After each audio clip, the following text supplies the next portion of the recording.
Go. Hello, everybody. My name is Bruce Montgomery, and this is my colleague, Tracy Priest. Hello, everybody.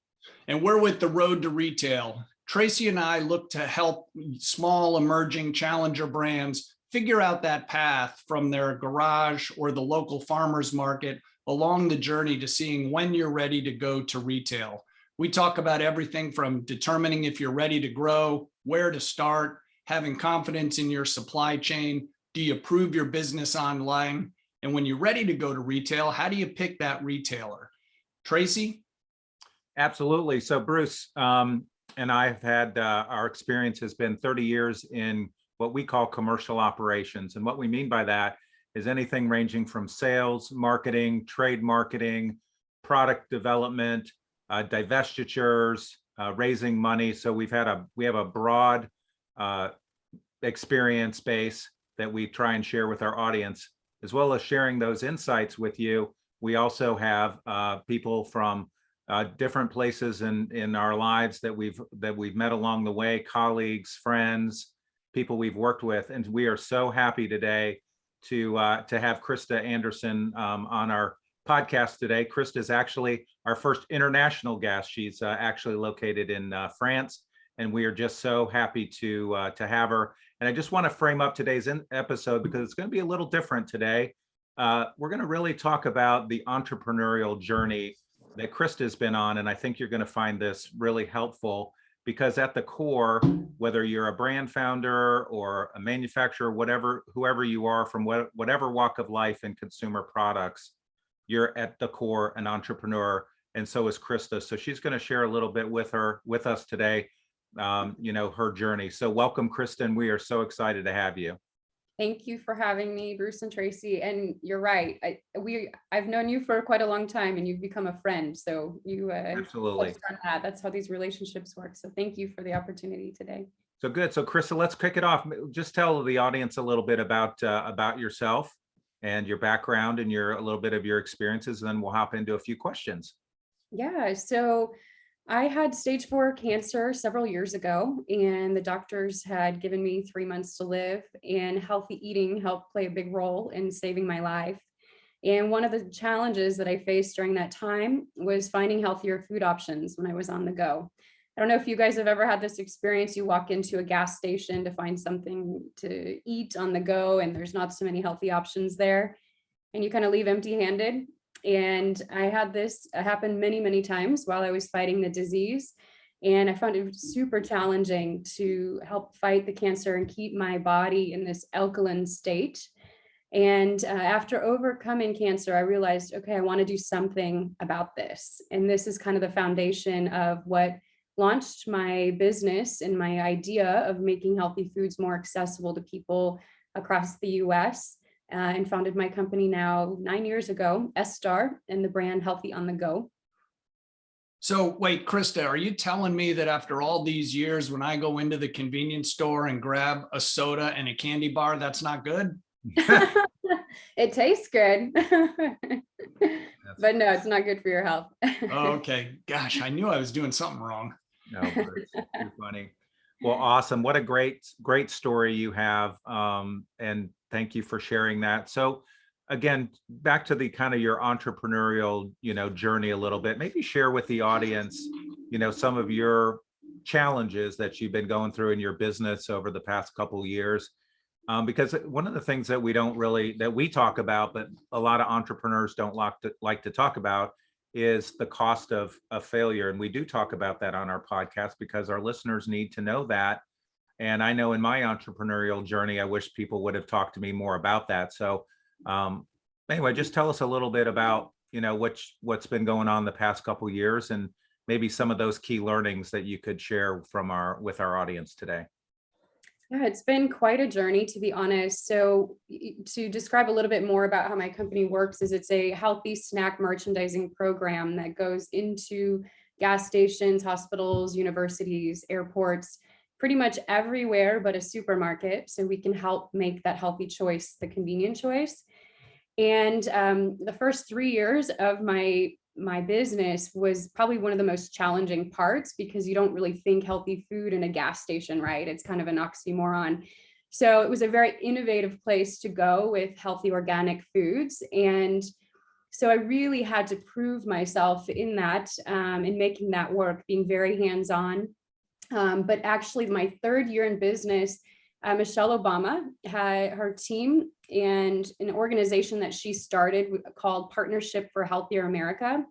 Their goal is to help kind of end obesity and to help companies or push companies in this initiative to make America healthier. And so I had a set of standards that my company was on this path to meeting to help that. And her organization nominated my company, a very small, business at this time, as Catalyst for Change for America's Health, and next to Mercedes-Benz and McLean and Company. And so it was like this huge honor, as a small female-owned business, and to be discovered for the work that we were doing to help people. And shortly thereafter, the business started to really grow, taking off across the US and my partnerships with distributors. And one day I get a phone call. So this is my moment of pain that, an entrepreneurs face. But I had received a call from a sales guy from a distributor that I was working with. And they said, "Hey, Krista, we are, ending this program. And with all of your retail partnerships, basically, I had over 200 stores with this distributor, and it was at my most successful part of the business at this time. They were distributing about 80% of my products for my company. And I just lost it. I mean, I was like, I fell to the floor in my apartment, and I after I hung up the phone, and I was like, oh my God, the unraveling of a dream is happening right now. And I started to lose slowly over the next few months, almost my whole business. So how did you pick yourself up from that? I mean, that's quite the phone call, and lots of people get professionally, tough ones, but that's right at the top of the list. How did you regroup? Well, and it's part of why, I'm sitting here in France, but, it's taken me time to regroup, because to be honest with you, I had built such a solid relationship and partnership with this distributor and the guys that I was working with, and I trusted them. You build these where it's more than just a business relationship, but friendship too.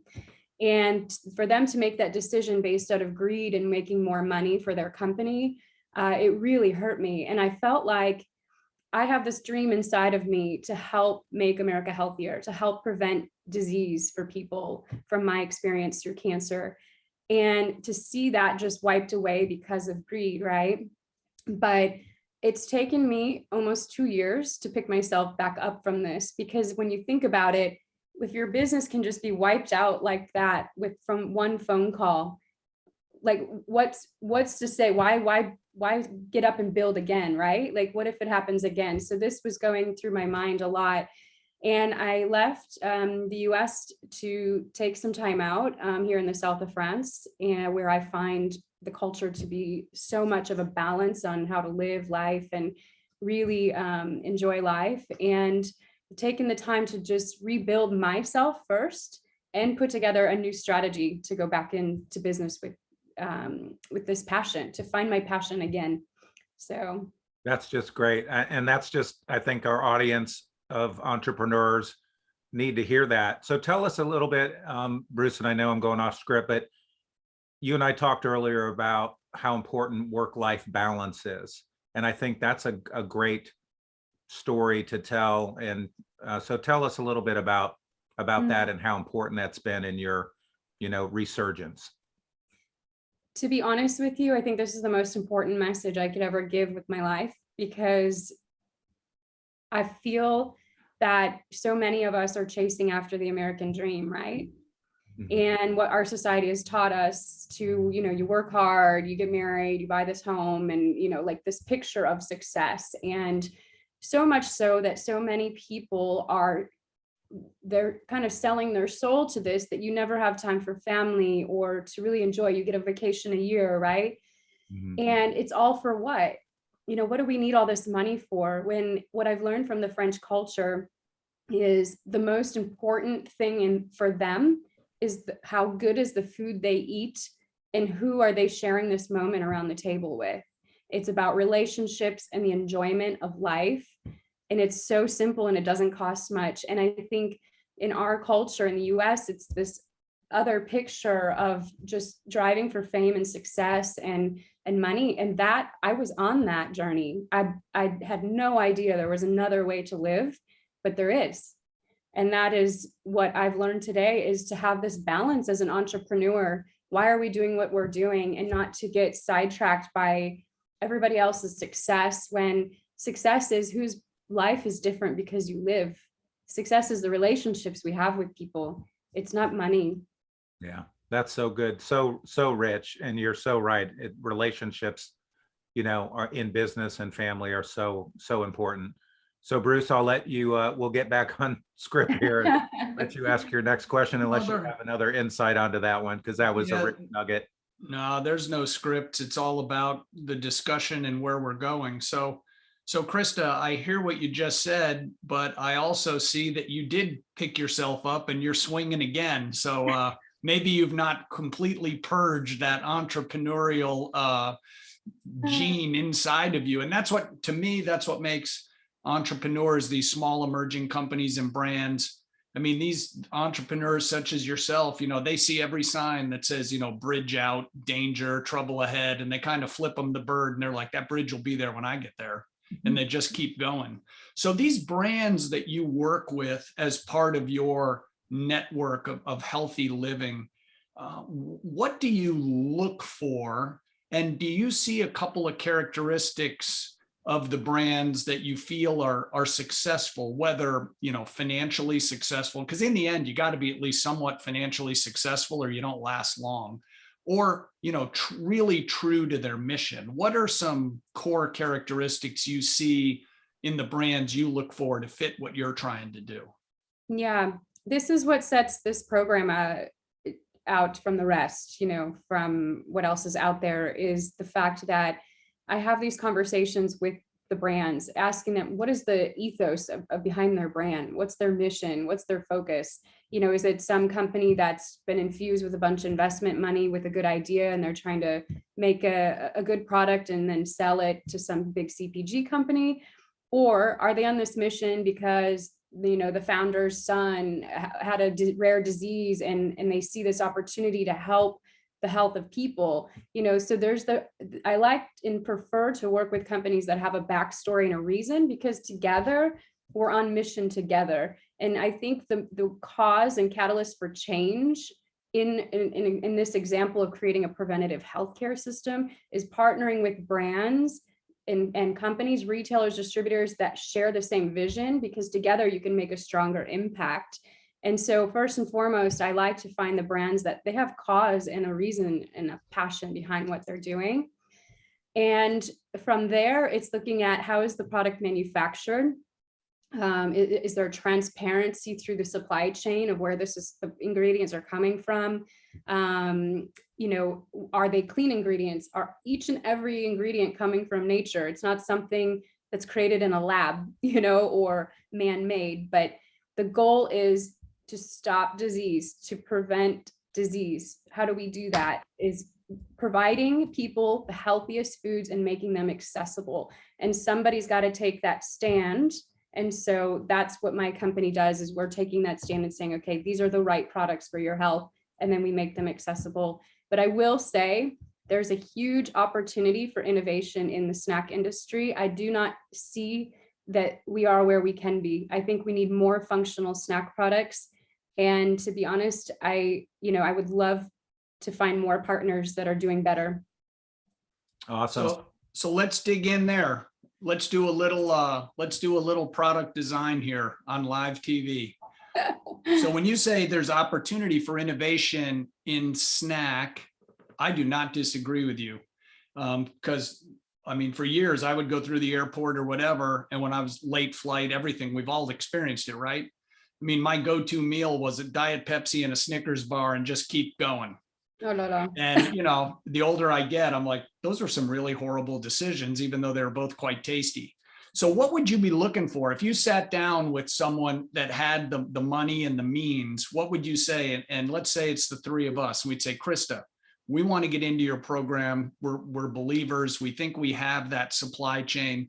What would you look for? Is it portion? Is it like, what would it be? What would be your first, like, go down the highway, and if you get to the third exit, call me back, because that means you're on to something. Well, I don't want to give out all my ideas because part of what I'm working on here is manufacturing in Right. France. But I think the idea in the future, I know this and I've known this since I started my company. The future of food is functional. It's medicinal. It's food is medicine, right? Yeah. Why are snack foods not medicine? When you look at fruits and vegetables, that's our real medicine. But how do you make snacking functional where it can reduce stress? It can, build your immune system. And there's a whole plant kingdom. I'll just put this right here and leave it because I don't want to give too much information, but there's a vast plant kingdom in this world. And there's 350,000 plants in the world, and we only know what 30,000 of them do. And modern medicine is made from plants, the majority, and so what do we need? How can we discover more of these plants and their functions for food? That's good. That's really good. Very insightful. Well, and I will say that Europe is doing this 10 million times better than the US. The standards for organic production is way higher. You will never see a GMO in Europe. There's no additives like this. They can't use chemicals like they do in the US. Even if you look at a Heinz ketchup bottle from the US and from Europe, there's the completely different ingredients. Why? Yeah.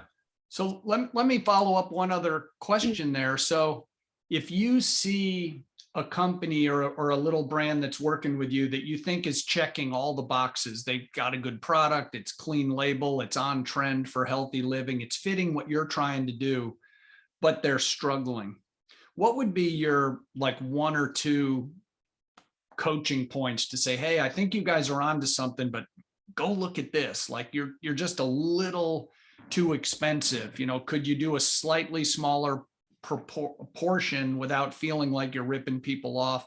But how do you help that entrepreneur that might be onto something, but for some reason, everything's just not quite clicking? What would you ask them to go back and look at? Because you see a ton of brands. Yeah, I do. In US and Europe. Yeah. I know this may be not the answer you're looking for, but the first thing I would say is story. What's your story? Because you can be just another brand out there, and I just know from my experience, every single time I close a sale for my company, it's because of the story. And it's why we're doing what we're doing, that we're trying to protect the health of Americans, that, we're in partnership with American Cancer Society, and giving back to them for their mission to eradicate cancer. Like there's this whole mission and people want to be part of it. So I would say, what's the story? Why are they doing what they're doing? And that needs to be the focus, because consumers want to put their money where it's causing change to happen, where it's making an impact. And that's where people buy. You can be just another product on the shelf, but what's your story? Why are you different? And driving that story home through social media, online. Yeah. That's No. perfect. Hey, Krista, and you're speaking exactly what Bruce and I talk about in other episodes. It's about your story and resonating with the consumer, and just Bruce and I's experience with working with retailers. That's what they're looking for as well. They're looking for the story. They're looking for innovation. How is your product different?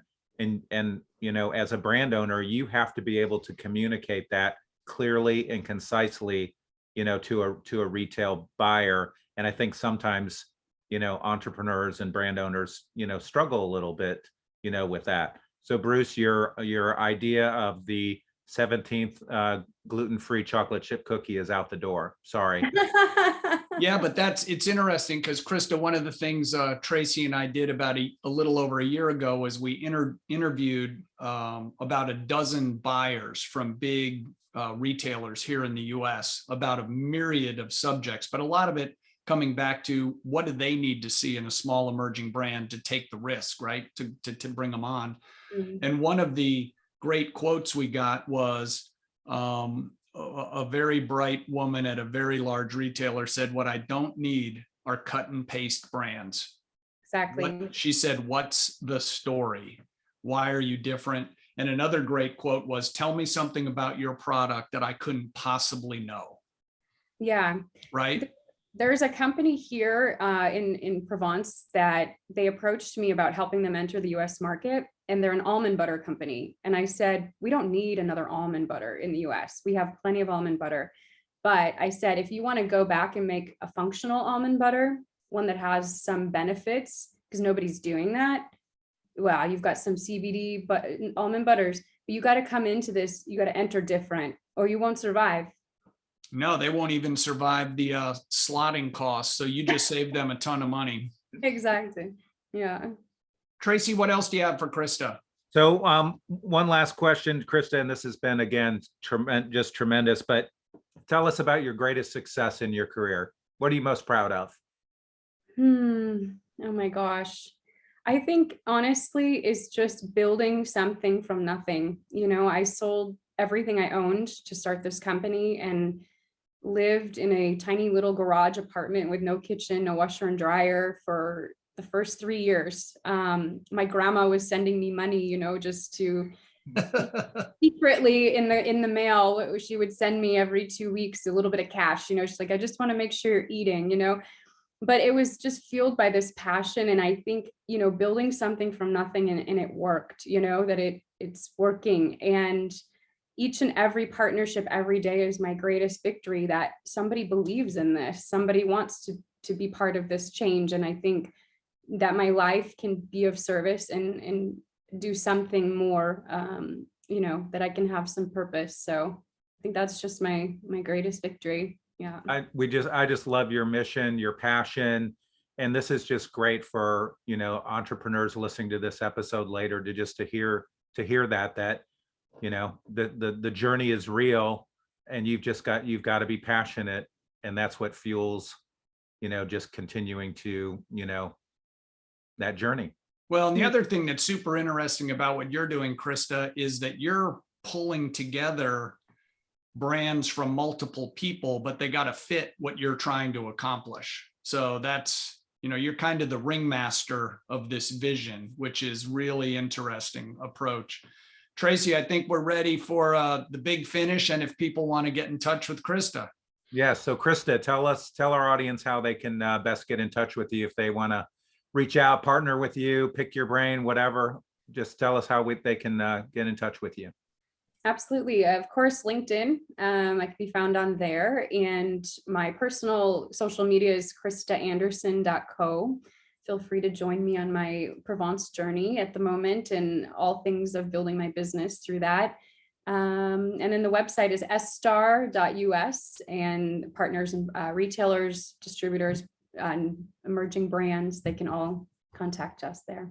Awesome. Krista, it was great having you. What a great story. Thank you for inspiring us. I know our audience is going to be inspired when they listen to this. So the big finish, Bruce. So please follow us on our LinkedIn page, Road to Retail, or on our YouTube channel, also Road to Retail. And we'll be posting this episode here in the next couple of weeks. And again, thank you to Krista for joining us. Thank you, Krista. Good luck out there, folks.